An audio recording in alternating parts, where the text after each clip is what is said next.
রাধে রাধে বন্ধুরা, জয় গুরু জয় নিতাই। তোমরা সকলেই জানো শ্রী শ্রী রামকৃষ্ণ দেবের কাহিনী তোমাদের পাঠ করে শোনাচ্ছি। আজকে যে কাহিনীটি বলবো সেটি হচ্ছে ফুল ফুটলে ভ্রমর আপনি জোটে।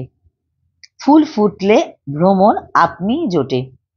ফুল ফুটলে ভ্রমর আপনি এসে জোটে। শ্রী রামকৃষ্ণ যখন যেভাবে সাধনা করে সিদ্ধ হতেন, তখন সেভাবে কত সাধক তার কাছে এসে যেত। সেই ভাবের কত সাধক তার কাছে এসে যেত। সব সাধনা শেষ হওয়ার পর কত বড় বড় সাধক পণ্ডিত তার কাছে ভগবানের কথা শোনার জন্য আসতে লাগলো। ভগবানকে পেতে চান এমন বহু বয়স্ক লোক এলেন।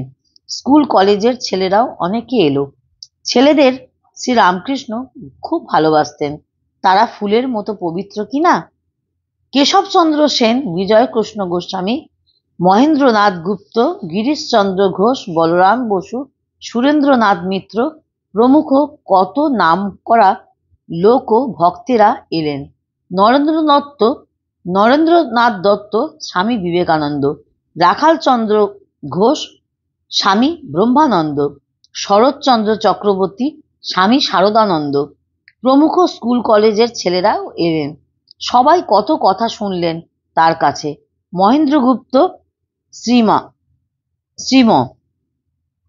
তো এসব তো কথা পরে লিখে শ্রী শ্রী রামকৃষ্ণের কথামৃতে নামে 5 খণ্ড বইয়ে প্রকাশ করলেন। কত সহজ কথায় শ্রী রামকৃষ্ণ ভগবানের কথা বুঝিয়ে বলতেন, সে বই পড়লে তা জানা যায়। নরেন্দ্রনাথ প্রমুখ ছোকরা ভক্তরা পরে সন্ন্যাসী হয়ে সারা জগতে শ্রী রামকৃষ্ণের কথা প্রচার করে গিয়েছেন। কত ভালো ভালো কথা বলেছেন মানুষের কল্যাণের জন্য। সে সব কথাও বইয়ে প্রকাশিত হয়েছে। স্বামী বিবেকানন্দের সব কথাই শ্রী রামকৃষ্ণের কাছে শোনা কথা।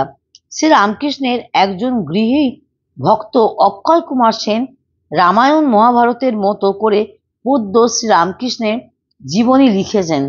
শ্রী রামকৃষ্ণের সন্ন্যাসী শিষ্য স্বামী শারদানন্দ শ্রী রামকৃষ্ণের জীবনী শ্রী শ্রী রামকৃষ্ণ লীলা প্রসঙ্গও লিখেছেন।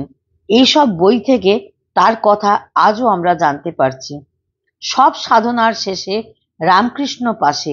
ধর্ম কথা শনিবারে কত লোক আসে। তাহার মধুর কথা করিয়া শ্রবণ, ভাবে কর্ণ হলো বুঝি অমৃত বর্ষণ। কত সুন্দর বাণী, কত সুন্দর কথা। তোমরা সকলে শুনতে থাকো। আশা করি শুনতে শুনতে ভালো লাগবে। কিছু একটা কমেন্ট করবে, লাইক দেবে। সকলে ভালো থেকো, সুস্থ থেকো, চ্যানেলের পাশে থেকো। ততক্ষণ রাধে রাধে, জয় গুরু জয় নিতাই।